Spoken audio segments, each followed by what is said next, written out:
Hello and welcome to my short video about how to behave really when you go on holiday to Japan. Japan is a really popular holiday destination. In fact, in the first quarter of this year, about over 10 million people visited Japan. It's become really popular. And there are certain times of year when it's really busy, like for example cherry blossom season, and also in the fall. And there are certain areas of Japan that get really congested and very busy. And unlike other countries, Japan hasn't shunned tourists. There are some countries we know where tourists are now a lot less welcome than they used to be. Japan simply isn't like that. When I came back from Japan recently after a 2-week visit, I've never been to a country that's been so friendly, so welcoming, so polite, and just so well organised and immaculately clean as well. But there is a big cultural difference between us in the West and Japan. So some people worry about that. They worry about the fact that maybe when they go to Japan, how do you behave? How are you supposed to be? How are you supposed to get on in a country that's so different? And I would say just not to worry about any of that. But I've got 6 tips here for you on how to behave in a way that will basically make you feel incredibly welcome, and you'll get the best out of the country as well. So my first tip, and it's a tip for going to any foreign country, is just learn a few words of the lingo. It's as simple as that really. Hello, please and thank you will get you a long way. So hello in Japanese is konnichiwa. My accent's probably very bad. Kadasai is please, and arigato is thank you.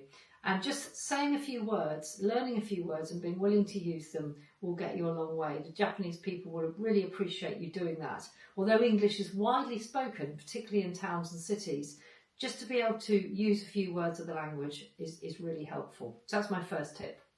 My second tip is about, and this is the one that's probably the biggest difference between us and the Japanese people.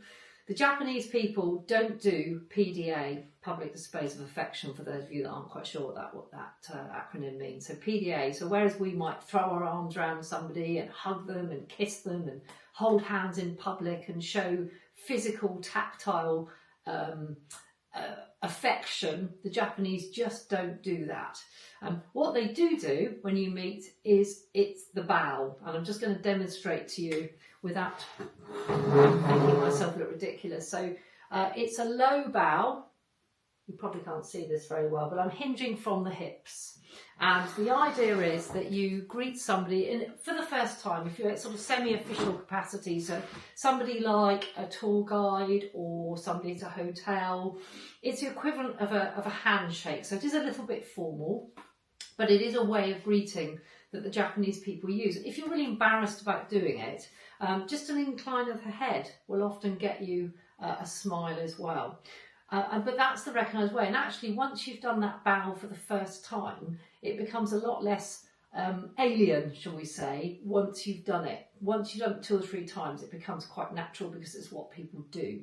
I watched an Australian man getting off a tour bus when I was there, and he'd obviously had a good day, but he threw his arm around this tour guide and he gave this massive bear hug. And I really felt sorry for this lady because she just simply wasn't used to that kind of physical closeness. The Japanese just don't do it, and it's just something to remember.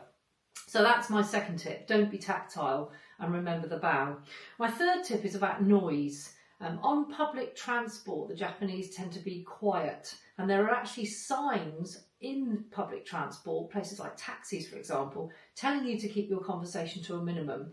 So whereas in, say, the UK, people might jump on a train with their phones blaring out music or watching a video or laughing or shouting or just being a bit loud, people don't do that in Japan. You're encouraged to keep the noise down. So whether you're on a tram or a train or a bus or a taxi, just keep the noise down. You can talk, but just not unnecessarily. Again, it's a sign of respect. My fourth tip is about litter. If you've ever wondered why Japan is such a clean country, it's because people don't drop rubbish all over the place. There are no trash cans in public places, but there are in hotels and toilets. But what you need to do, if you use one of the very many vending machines in Japan, buy yourself a drink, and there's some lovely offerings in vending machines, but that's another video. You've got to take your rubbish with you, take your trash with you. Do not drop it on the pavement, don't leave it anywhere. Because if you do, even if you drop litter accidentally, within a nanosecond, somebody will be telling you to pick it up. They are really keen on keeping the place tidy, and I think that's lovely. I really think that's great, because let's face it, there's a few countries, including the UK, where litter is a big problem. So don't drop litter. That's my 4th tip.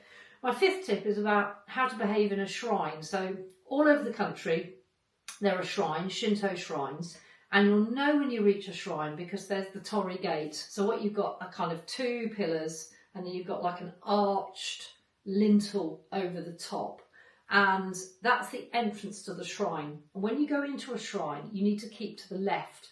The idea being that the Holy Spirits walk up the middle of the path, you walk on the left. And when you come out of a shrine, you walk on the left as well. And when you get to where the actual shrine building is, there'll be a big box in front of you with some slots. And the idea is, and I'm going to demonstrate now, you drop any loose change. It's a great way of getting rid of some loose change if you want to. Drop it in the shrine, and then you bow twice. Again, like I said earlier, from the hips, 2 low bows,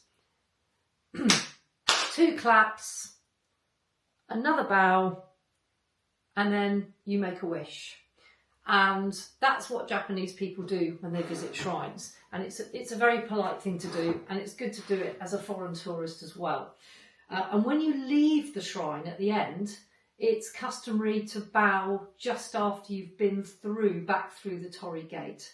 Now, it's a little bit like if you're a Christian, and I'm nominally a Christian, whenever I go into a church or a cathedral and I go up to the altar and I leave the altar, I always just incline my head as a kind of nod, as a bow, to the kind of sanctity of the altar on my way out. It's just a respectful thing that I do, and that's what people do in Japan when they leave shrines. They bow once and then they leave the shrine. Shrines are really important in Japanese culture, and that's just something to remember. So being respectful at shrines is really important.